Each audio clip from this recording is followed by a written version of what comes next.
So Pushpa two the rule movie release हो चुका है। बॉक्स ऑफिस पर उसने पूरा तोड़म ताड़ कमाई कर लिया है। 500 करोड़ के बजट की मूवी, जिसमें से आज के डेट में 2000 करोड़ क्रॉस हो चुके हैं ऑलमोस्ट पुष्पा टू मूवी को लेकर। तो मुझे पता है कि शायद आप लोग में से कुछ लोगों ने पुष्पा टू मूवी देख लिया होगा, कुछ लोगों ने पैसे बचाने के चक्कर में पुष्पा टू मूवी नहीं देखा होगा, जिसकी वजह से आप आज का वीडियो वॉच कर रहे हो। तो यस, आज हम देखने वाले हैं Pushpa two the rule movie के पूरे डिटेल स्टोरी की पूरी जो मूवी है उसकी स्टोरी क्या है, क्या कहानी है, जिससे कि आपको थोड़ा बहुत समझ में, थोड़ा नहीं बहुत ही ज़्यादा समझ में आ जाएगा कि मूवी के एक्चुअल स्टोरी क्या थी। क्योंकि हम जब मूवी देखने जाते हैं तो हम ज़्यादातर केसेस में स्टोरी पे इतना फोकस नहीं करते, हम बस विजुअल्स देखते हैं, एक्शन देखते हैं, एंटरटेनमेंट पैक के हिसाब से देखते हैं, लेकिन स्टोरी पे इतना ध्यान हमारा जाता नहीं मोस्टली केसेस में। तो डोंट वरी, आज का जो टॉपिक है वो इसी के ऊपर है। Pushpa two the rule movie का हम पूरा स्टोरी देखेंगे और एक यूट्यूब चैनल है जिसने पूरा डिटेल में मूवी का स्टोरी एक्सप्लेन किया है Pushpa two the rule movie को लेकर। तो चैनल पे अगर आप पहली बार आए हो तो सब्सक्राइब कर लेना ऐसे और मूवी के रिलेटेड वीडियोस देखने के लिए। तो टाइम वेस्ट नहीं करते हैं, स्टार्ट करते हैं। तो 3 2 1 स्टार्ट। 3 साल के इंतजार के बाद फाइनली अब पुष्पा मूवी का सेकंड पार्ट रिलीज हो गया है, जिसने पहले ही दिन सभी बॉक्स ऑफिस रिकॉर्ड तोड़ दिए हैं। अल्लू अर्जुन की एक्टिंग ने इस फिल्म के पहले पार्ट को सुपरहिट बनाया था और इस बार उनकी परफॉर्मेंस ने इसके सीक्वल को ब्लॉकबस्टर बना दिया है। पार्ट 1 से भी ज्यादा पार्ट 2 आपको ज्यादा इंटरटेन करेगा। पार्ट 1 में एक्शन सीक्वेंस ज्यादा थे, पार्ट 2 में ड्रामा एक्शन मिक्सअप है। एक्शन और एंटरटेनमेंट से भरपूर ये मूवी पहले से भी ज्यादा बड़ी और इंटरेस्टिंग है। अगर आप इस फिल्म को अच्छी तरह समझना चाहते हैं तो ये वीडियो देखते रहिए। आज मैं Pushpa two the rule movie को शॉर्ट में एक्सप्लेन करूंगा, तो चलिए शुरू करते हैं।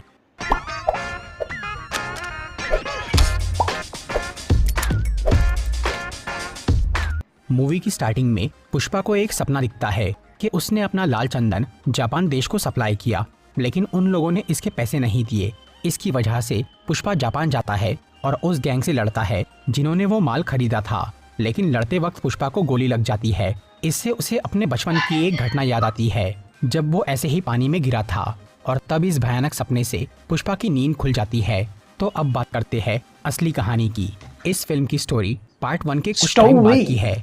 अब पुष्पा की श्रीवल्ली से शादी हो चुकी है और सिंडिकेट का लीडर बनने से उसकी इज्जत और कमाई बहुत ज्यादा बढ़ गई है। दूसरी तरफ पुलिस ऑफिसर भंवर सिंह शेखावत, जिसे पुष्पा ने बेइज्जत करके उसके कपड़े उतारे थे और उसे रिश्वत देने से मना कर दिया था, वो अचानक कहीं गायब हो जाता है, जिससे सबको लगता है कि वो शर्म के मारे नौकरी छोड़कर भाग गया, लेकिन वो असल में बदला लेने की तैयारी कर रहा था। फिर एक दिन शेखावत अपना भेष बदल के पुष्पा के मजदूरों के साथ जंगल चला जाता है और वहाँ लाल चंदन की कटाई करने लगता है। फिर जैसे ही सारा माल वहाँ जमा हो जाता है, तब शेखावत पूरी पुलिस फोर्स को वहाँ बुला के सभी मजदूरों को गिरफ्तार कर लेता है और वो माल जब्त कर लेता है। उधर पुष्पा को जैसे ही ये पता चलता है तो वो शेखावत की गैर मौजूदगी में पुलिस स्टेशन जाता है और वहाँ के सभी पुलिस वालों को पैसे देकर खरीद लेता है और अपने सभी मजदूरों को छुड़वा के अपना माल वापस ला लेता है। इसी बीच एक दिन MLA सिद्धप्पा नायडू, जो कि सिंडिकेट से ही मिला हुआ था, वो पुष्पा को आंध्र प्रदेश के CM से मिलवाने ले जाता है। जाते वक्त श्रीवल्ली पुष्पा को CM के साथ एक फोटो खिंचवाने बोलती है, पर CM इसके लिए मना कर देता है क्योंकि एक स्मगलर के साथ फोटो निकालने से उसकी इज्जत में दाग लग सकता था। लेकिन ये वाला जो मूवी का सीन था ना, इट वाज कंप्लीटली ऑसम, क्योंकि इसमें पत्नी के लिए रिस्पेक्ट, पति का, वो आपको पता चलेगा। तो इसी पॉइंट ऑफ व्यू के हिसाब से ये जो फर्स्ट सीन था, बहुत सारी फीमेल्स को ये मूवी पसंद आ गए थे। तो ये कहीं ना कहीं एक हुक पॉइंट है फीमेल्स को अट्रैक्ट करने का। Nice point. इस बात से पुष्पा को बहुत बुरा लगता है कि वो अपनी बीवी की इच्छा पूरी नहीं कर पाया। तब वो नायडू को पूछता है कि अगर वो CM होता तो क्या वो उसके साथ फोटो निकालता, जिसके लिए वो हाँ कहता है। इसीलिए पुष्पा ये फैसला करता है कि अब वो किसी भी तरह सिद्धप्पा नायडू को आंध्र प्रदेश का CM बनाकर रहेगा, ताकि वो श्रीवल्ली के लिए वो फोटो ला सके। लेकिन इस काम के लिए बहुत सारे पैसों की जरूरत थी।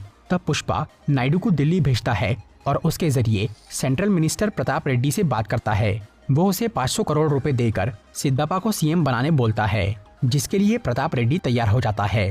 पर फिलहाल पुष्पा के पास इतने पैसे नहीं थे, तो इसके लिए वो अपने धंधे को बढ़ाने का सोचता है और वो सिर्फ इंडिया में ही माल बेचने की बजाय उसे बाहर भी सप्लाई करने का फैसला करता है, जिसके लिए पुष्पा मालदीव्स देश जाकर हमीद नाम के एक इंटरनेशनल बायर से मिलता है और उसे 2000 टन लाल चंदन 5000 करोड़ रुपए में देने की डील करता है।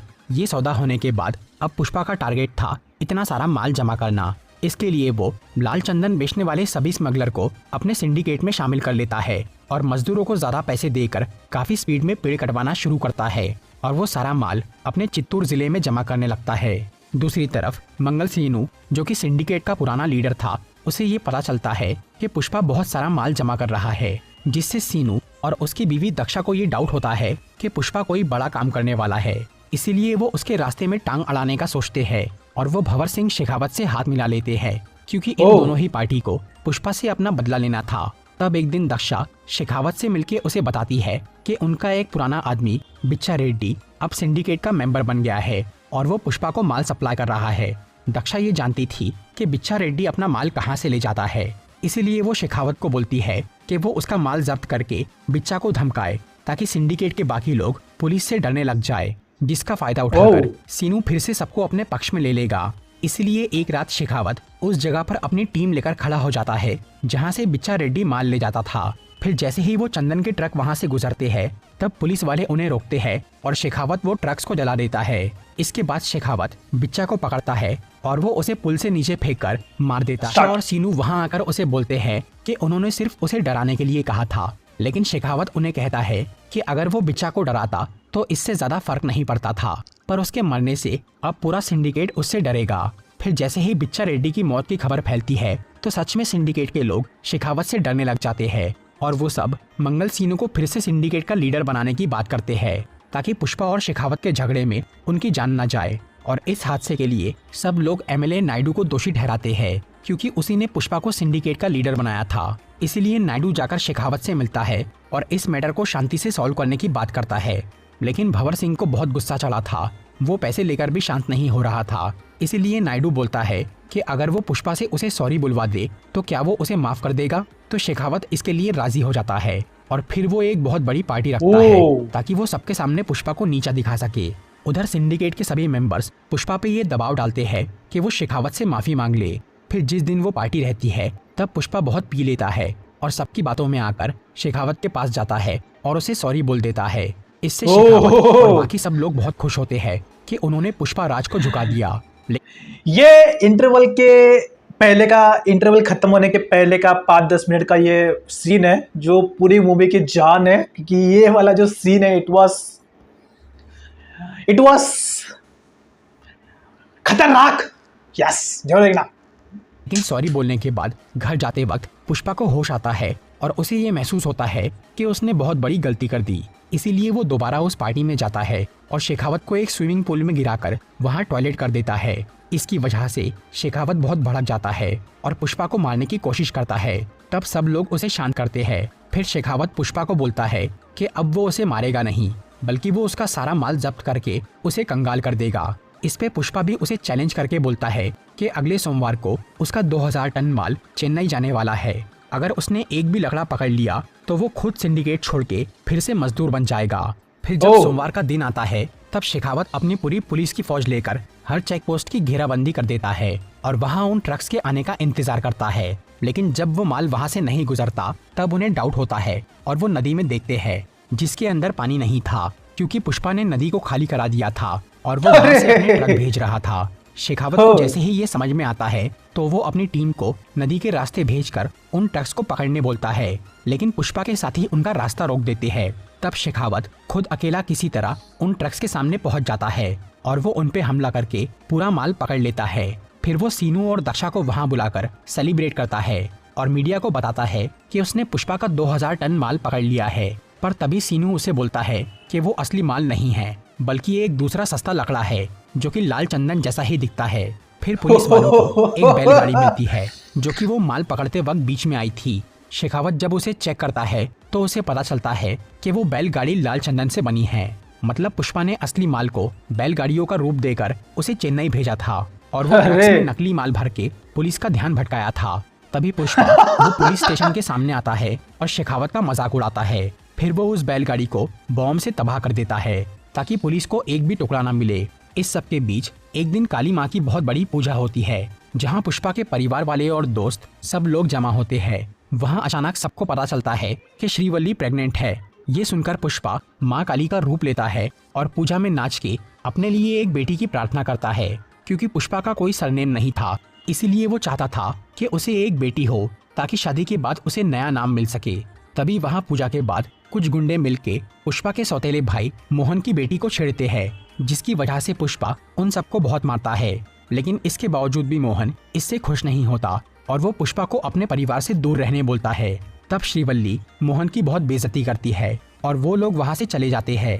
इस सब के बाद पुष्पा अपने माल को चेन्नई से आगे रामेश्वरम भेजता है, जहाँ से वो चंदन श्रीलंका जाने वाला था और वहाँ से मालदीव्स का हमीद उसे दूसरे देशों में बेचने वाला था। वो 2000 टन माल कहाँ है ये बात सिर्फ जक्का रेड्डी ही जानता था। इसीलिए जब जक्का रामेश्वरम जाता है तब शेखावत अपना एक आदमी उसके पीछे भेज के ये पता लगा लेता है कि वो माल कहाँ है। फिर शेखावत बहुत सारे पुलिस वालों के साथ रामेश्वरम के समुद्री तट पर चला जाता है और वहाँ वो लोग बोट्स के अंदर माल ढूंढने लगते हैं, जो कि उन्हें नहीं मिलता क्योंकि वो चंदन से बनी हुई बैलगाड़ियाँ नाव के अंदर नहीं बल्कि उसके नीचे पानी में रखी थी और रस्सी से बंधी थी।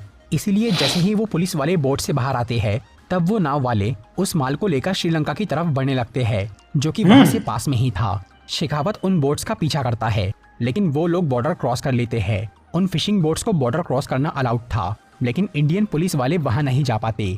फिर वो सारा माल श्रीलंका पहुँच जाता है, जिसके कुछ दिनों बाद हमीद पुष्पा को 5000 करोड़ रुपए दे देता है, जिसमें से 500 करोड़ वो सेंट्रल मिनिस्टर प्रताप रेड्डी को भेजता है, जो कि सिद्धप्पा नायडू को आंध्र प्रदेश का सीएम बना देता है। फिर नायडू सीएम बनने के बाद तुरंत पुष्पा के घर जाकर उससे मिलता है और उसके पूरे परिवार के साथ फोटो खिंचवाता है। दूसरी तरफ शेखावत अपनी हार से बहुत परेशान हो गया था और अब जल्द ही मीडिया को ये पता चलने वाला था कि पुलिस ने जो माल पकड़ा था वो सब नकली है। इस बदनामी से शेखावत काफी डर जाता है और वो इस राज के खुलने से पहले ही वो नकली माल को जलाने का फैसला करता है। लेकिन उसे ये लगता है कि अगर उसने ऐसे ही वो लकड़ियों को जला दिया तो लोग समझ जाएंगे कि ये काम खुद पुलिस ने किया है। इसीलिए शेखावत वो नकली चंदन के गोडाउन में आग लगाता है और खुद भी उसके साथ जल के आत्महत्या कर लेता है, क्योंकि अब वो और ज्यादा बेइज्जती नहीं सह सकता था। इसीलिए वो पुष्पा से हार मान के मर जाता है। उधर पुष्पा के घर में सब सही चल रहा था, लेकिन फिर एक दिन अचानक उसके भाई मोहन की बेटी कावेरी को कुछ गुंडे किडनैप कर लेते हैं और वो मोहन से 2 करोड़ रुपए की मांग करते हैं। ये वही गुंडे थे जिन्होंने पूजा के दिन कावेरी को छेड़ा था और पुष्पा ने उन्हें मारा था। इसीलिए अब वो अपना बदला लेने के लिए कावेरी को किडनैप कर लेते हैं, क्योंकि उन्हें ये मालूम था कि मोहन पुष्पा का भाई है। इसीलिए उसकी बेटी को उठाने से पुष्पा उनके सामने जरूर आएगा। फिर मोहन की बीवी पुष्पा के घर जाकर उससे मदद मांगती है। तब पुष्पा पूरे शहर की नाकाबंदी कर देता है और वो अपने आदमियों को सभी जगह कावेरी को ढूंढने बोलता है। इसके साथ ही वो टीवी पर लाइव आकर उन गुंडों को धमकी देता है कि अगर उस लड़की को कुछ हुआ तो वो उन्हें छोड़ेगा नहीं। इसी दौरान प्रताप रेड्डी जाकर सीएम नायडू से मिलता है और उसे कहता है कि वो पुष्पा को ये सब रोकने बोले, क्योंकि उन गुंडों का लीडर उसका भतीजा बुग्गा रेड्डी है। ये सुनकर नायडू काफी डर जाता है, क्योंकि प्रताप रेड्डी बहुत खतरनाक आदमी था और उसके भतीजे को कुछ भी होने से सीएम और सिंडिकेट मुश्किल में पड़ सकते थे। इसीलिए नायडू पुष्पा को कॉल करके उसे बुग्गा का पीछा छोड़ने बोलता है, लेकिन पुष्पा ये बात नहीं मानता और वो बुग्गा के बताए हुए एड्रेस पर पैसे लेकर अकेला पहुंच जाता है। वहाँ उन सब गुंडों ने पुष्पा को मारने का प्लान बनाया था, इसीलिए वो पैसे लेकर भी पुष्पा के हाथ पैर बांध देते हैं और उसे पीटना चालू करते हैं। इसके अलावा वो कावेरी के साथ भी बुरा सलूक करते हैं। तब पुष्पा हाथ पैर बंधे होने के बावजूद भी उन सबको मारना शुरू करता है। फिर वो अपनी रस्सी ये वाला काट के एपिक सभी सीन था गुंडों मूवी को का, खत्म कर देता लास्ट है। क्लाइमैक्स। आखिर में वो बुग्गा को मारने ही वाला था, पर तब केशव और बुग्गा का बाप वहां आकर पुष्पा को रोकने की कोशिश करता है, लेकिन फिर भी वो उसे मार डालता है। तब बुग्गा का बाप गुस्से में कावेरी को वहां से ले जाने लगता है, इसीलिए पुष्पा उसे भी मार देता है और कावेरी को बचा लेता है, जिसकी वजह से अब मोहन का दिल पिघल जाता है और वो पुष्पा को अपना भाई मान लेता है, क्योंकि उसने अपनी भतीजी के लिए इतनी बड़ी जंग लड़ ली थी। फिर कुछ दिन बाद कावेरी की शादी तय होती है और मोहन उसकी शादी का कार्ड लेकर सबसे पहले पुष्पा के घर आता है, लेकिन पुष्पा उससे मिलने नहीं आता। तब मोहन उसकी माँ से माफ़ी मांगता है और बोलता है कि अगर वो लोग उस शादी में नहीं आए तो वो शादी नहीं होगी। फिर मोहन वहाँ से चला जाता है और श्रीवल्ली वो शादी का कार्ड पुष्पा को दिखाती है, जहाँ परिवार के लोगों में पुष्पा के घर वालों का भी नाम शामिल था। ये देखकर पुष्पा का भी दिल पिघल जाता है और वो मोहन को माफ़ कर देता है। इसके बाद शादी का दिन आता है, जिसमें पुष्पा और उसके घर के सब लोग जाते हैं और पूरा परिवार एक हो जाता है। दूसरी तरफ प्रताप रेड्डी के घर में उसके भाई और भतीजे की शोक सभा चल रही थी, जहां सिंडिकेट के कई लोग और पुष्पा के सभी दुश्मन आए थे। वहां जॉली रेड्डी भी जाता है, जिसे पिछले पार्ट में पुष्पा ने पीटकर बहुत घायल कर दिया था। जॉली अब थोड़ा ठीक हो गया था, इसलिए वो पुष्पा से बदला लेने के लिए प्रताप रेड्डी से मिल जाता है। इसके अलावा प्रताप रेड्डी ने एक नए आदमी से हाथ मिला लिया था, जो कि कावेरी की शादी में गिफ्ट के रूप में एक बॉम्ब भेजता है और उसे दूर खड़े होकर ब्लास्ट कर देता है। यह आदमी शेखावत भी हो सकता है, हो सकता है मरा नहीं क्योंकि हो, जल गया था, या जल गया था पुष्पा वो। का कोई और दुश्मन उस बॉम्ब ब्लास्ट में शायद पुष्पा के परिवार वाले। क्योंकि ये जब बम फोड़ रहा था इसका अगर आप हाथ में नोटिस करोगे, जहाँ पे जहाँ पे रिमोट था वहां पे जला हुआ है और शेखावत भी जल के मरा था, तो चांसेस है, हो सकता है, या फिर कोई और भी हो सकता है, जो कि पार्ट 3 में पता चलेगा 3 साल बाद। मर जाएंगे और वो अकेला जिंदा बच जाएगा, क्योंकि अभी इस मूवी का तीसरा पार्ट आने वाला है, पुष्पा 3 द रैम्पेज, जिसमें पुष्पा अपने परिवार वालों की मौत का बदला लेगा। सो ओवरऑल आप लोगों ने तो देख लिया पुष्पा 2 द रूल मूवी का पूरा मूवी एक्सप्लेनेशन स्टोरी। अब यहाँ पर ये स्टोरी तो ठीक है समझ में आ गई, लेकिन अगर आपने मूवी पैसे बचाने के लिए अगर आपने मूवी नहीं देखा है तो फिर तो यार क्या बोलूँ, आपके कमाने विमाने का कोई फायदा नहीं है। जाओ देखो, वैसे मुझे पता है कि बहुत सारे लोग ने आपने देख भी लिया होगा, बट उसमें से कुछ ऐसे 10-15% लोग हो गए, 10 से 15% लोग जिन्होंने पैसे बचाने के लिए नहीं देखे होंगे। तो जाओ देखो, अब तो नेट पे भी आ चुका है, मूवीज की वेबसाइट पे भी आ चुकी है, तो आप डायरेक्टली उसको 4K में डाउनलोड कर सकते हो, 4K में घर बैठे बैठे एंजॉय कर सकते हो, लेकिन लैपटॉप में वॉच कर जरा मजा आएगा। पुष्पा 2 का जो स्टोरी है ना, वो पार्ट 1 से ही कंटिन्यू है, लेकिन पार्ट 1 में आपको एक्शन सीक्वेंस ज्यादा देखने को मिले थे। इसमें एक्शन के साथ साथ आपको थोड़ा ड्रामेटिकल सीन देखने को मिलेगा, जो कि काफी इंगेजिंग है, काफी इंटरटेनमेंट है। पहला फोटो के लिए सीएम बदल देना, फिर उसके बाद सेकंड शेखावत को धमकी देना, और उसके बाद क्लाइमैक्स वाला सीन, सारे के सारे परफेक्ट है। तो ओवरऑल आपको पुष्पा 2 मूवी कैसा लगा कमेंट सेक्शन में जरूर बताना, और अगर आपको ऐसे पुष्पा 2 के रिलेटेड और भी वीडियोस देखने, आप मेरे वीडियो लिस्ट में जाके चेकआउट कर सकते हो, मैंने बहुत सारे वीडियोस बनाए हैं। और अगर आपको ऐसे मूवी के वीडियोस देखने में इंटरेस्टेड है तो आप सब्सक्राइब कर सकते हो, जिससे कि आपको ऐसे और वीडियोस देखने को मिलेंगे। सो तब तक के लिए गुड बाय।